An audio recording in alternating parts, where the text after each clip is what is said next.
Tuan rumah dilarang kalah. Ferrari berhasil memerahkan podium sirkuit Monza dengan meraih kemenangan di hadapan puluhan ribu tifosi yang hadir pada GP Italia Minggu malam kemarin. Tidak ada yang menyangka jika Charles Leclerc mampu curi kemenangan saat balapan, dan faktor kejutan itu menambah perayaan tifosi di Monza semakin meriah. Leclerc start dari posisi keempat dan sentuh garis finish di posisi terdepan untuk kibarkan bendera merah putih yang menjadi koleksi kemenangan ketiga Ferrari di musim 2024. Tahun ini Leclerc berhasil menuntaskan salah satu misinya, yaitu memenangkan 2 balapan terpenting dalam karirnya. 4 bulan yang lalu, ia memutus kutukan di balapan rumahnya GP Monaco, dan kemarin ia finish terdepan pada balapan kandang Ferrari di Monza untuk kembali cicipi atmosfer magis podium tertinggi di depan ribuan tifosi. Sebelum race, banyak tifosi yang sejatinya pesimis dengan performa tim jagoannya sendiri jika melihat McLaren yang sedang gacor-gacornya dan memilih realistis kalau Ferrari bisa naik podium saja sudah sujud syukur. Namun peluang untuk menang itu kemudian terbuka setelah lap pertama GP Italia berlangsung. Duo McLaren yang kunci baris terdepan sejatinya start mulus dan masih memimpin di tikungan pertama dan kedua, serta Lando Norris masih bisa pertahankan pole position. Tetapi drama kemudian terjadi ketika Oscar Piastri manfaatkan slipstream di sepanjang kurva Grande dan melancarkan manuver overtaking yang agresif dari sisi luar. Piastri berhasil menyalip Lando Norris yang memberikan ruang seluas samudera kepada rekan setimnya dan kemudian membuka jalan bagi Charles Leclerc untuk mencuri posisi kedua dari Norris. Setelah lap pertama, Leclerc mampu menempel ketat Piastri selama beberapa putaran sebelum akhirnya mundur perlahan untuk memanajemen ban mengingat suhu panas dan aspal baru di Monza membuat degradasi ban cukup tinggi. Leclerc memilih melambatkan laju mobilnya karena sejak awal mereka mengincar 1 kali pit stop. Ferrari sempat ketar-ketir ketika ia ditempel oleh Lando Norris dan McLaren memutuskan untuk lakukan pit stop lebih dulu ke pembalap Inggris tersebut pada lap ke-15. Norris yang masuk pit duluan memancing Ferrari bereaksi untuk ikut menyuruh Leclerc pit supaya mengcover undercut. Tapi itu sia-sia karena pada akhirnya mereka kena undercut juga, dan reaksi buru-buru Ferrari tersebut diprotes oleh Leclerc karena membuatnya ragu bisa lakukan satu stop atau tidak. Sebenarnya di sini Ferrari sudah salah langkah karena terlalu terburu-buru bereaksi dan nampak tak bisa imbangi duo McLaren yang terus-menerus nge-spam fastest lap. Strategi asli mereka adalah seperti Carlos Sainz, di mana ia baru masuk pit pada lap ke-20 atau bahkan diperpanjang sampai lap ke-22 supaya bisa pakai ban hard sampai finish. Tapi situasi kemudian berubah ketika duo McLaren masuk pit untuk kedua kalinya. Itu membuka kembali peluang bagi Ferrari di Monza, di mana Leclerc mendapatkan free air yang memudahkannya memanajemen ban pada 15 putaran terakhir balapan. Skill Leclerc dalam menjaga degradasi ban kembali diuji, dan ia lagi-lagi menunjukkan performa berkelas dengan merawat ban hard selama 38 lap dengan kecepatan yang konsisten di 1 menit 23 detikan.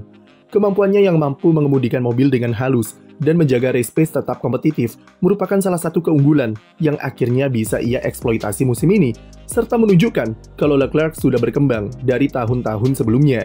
Sama seperti balapan 2 pekan yang lalu di Zandvoort, Leclerc tetap tenang meskipun dikejar-kejar oleh Oscar Piastri yang punya ban lebih baru dan mobil lebih kencang. Leclerc finish terdepan di Monza dengan gap cuma 2 detik dari Piastri untuk raih kemenangan keduanya musim ini. Lalu rekan setimnya, Carlos Sainz, tak mampu menahan duo McLaren dan finish di posisi keempat.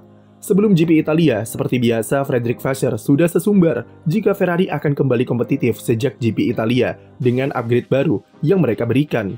Tapi tidak seperti sebelum-sebelumnya yang berujung PHP. Kali ini apa yang dijanjikan Vasseur beneran kejadian dengan keberhasilan di Monza. Upgrade baru di sayap belakang spek low drag, undercut sidepod, dan floor yang akhirnya diperbaiki menjadi kunci performa kompetitifnya sepanjang pekan kemarin. Meski secara overall masih kalah dari McLaren, tapi floor baru yang sebelumnya bermasalah dengan purposing akhirnya membuat karakter SF24 menjadi lebih stabil. Target Ferrari selanjutnya setelah ini tentu kembali tampil kompetitif di Baku, di mana Charles Leclerc terkenal sangat kuat di sana dan kembali mengulangi prestasi musim lalu di GP Singapura. Keduanya sangat mendukung keunggulan Ferrari di tikungan pendek dan lambat, sama seperti Monza yang tentu cukup realistis mereka bisa ulangi apa yang diraih kemarin di balapan berikutnya.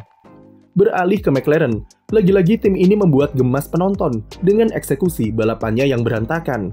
sudah berhasil buat start mulus dan keluar tikungan pertama di urutan 1-2. Tapi semua kacau ketika Piastri dengan berani luncurkan manuver overtake di Della Roggia Chicane dan berujung Leclerc yang berhasil pisahkan duo McLaren. Piastri tidak salah dan ia berhak atas manuver tersebut karena Norrisnya sendiri juga memberikan ruang yang terbuka untuk disalip. Tetapi yang dipermasalahkan di sini adalah McLaren yang membiarkan duel tidak perlu semacam itu terjadi. Setidaknya McLaren bisa memberikan instruksi sebelum balapan untuk menjaga posisi 1 dan 2 dengan beri prioritas lebih kepada Norris yang meraih pole position, atau setidaknya jangan lakukan manuver yang terlalu beresiko. Dengan menjaga 1-2, McLaren punya situasi lebih ideal untuk mendikte balapan, dan kalaupun Piastri ingin menyalip Norris, maka bisa ia lakukan dengan lebih bersih tanpa resiko dari pembalap lawan di belakangnya. Strategi 2 stop sebenarnya opsi aman, dan tidak salah juga karena memang mereka tak mampu melakukan sekali pit stop dengan kondisi degradasi ban yang parah. Tetapi strategi 2 stop juga diakibatkan oleh pendekatan McLaren yang membebaskan Piastri dan Norris untuk saling berduel dan saling nge-push satu sama lain. McLaren memakai istilah papaya rules yang intinya adalah kedua pembalapnya boleh berduel asalkan tidak saling tabrak atau merugikan satu sama lain. Karena diperbolehkan berduel, Norris dan Piastri jadi tancap gas dengan nge-push gila-gilaan di stint kedua. Spam fastest lap dilakukan Piastri karena ia tidak mau kena undercut dari Norris dan menciptakan skenario seperti GP Hongaria. Sementara Norris juga ngotot untuk samai kecepatan rekan setimnya itu, sampai akhirnya buat kesalahan di chicane kedua. Dan karena keduanya saling adu kecepatan, ban hard yang mereka pakai alami degradasi yang tinggi, dan mau tak mau lakukan 2 stop. Kesalahan lain dari McLaren adalah mereka meremehkan Charles Leclerc yang tak disangka-sangka memanajemen ban dengan sangat baik dan eksekusi 1 stop dengan sempurna. McLaren tak berani buat perjudian yang sama karena mereka pikir Ferrari dan Leclerc tidak akan bisa melakukannya. Setidaknya duo McLaren berhasil finish di podium untuk memangkas poin konstruktor mereka dengan Red Bull menjadi 8 poin saja. Sementara Norris sendiri juga bisa kurangi kesenjangannya ke Max Verstappen menjadi 62 poin. Di mana jarak itu seharusnya bisa lebih dekat, andaikan timnya punya prioritas yang jelas di balapan kemarin.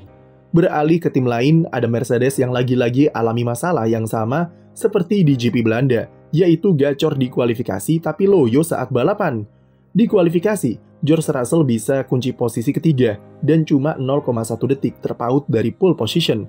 Bahkan, Lewis Hamilton sampai kecewa berat karena gagal start terdepan, padahal dia bisa memimpin di FP2 dan FP3, serta sempat pimpin sesi Q2.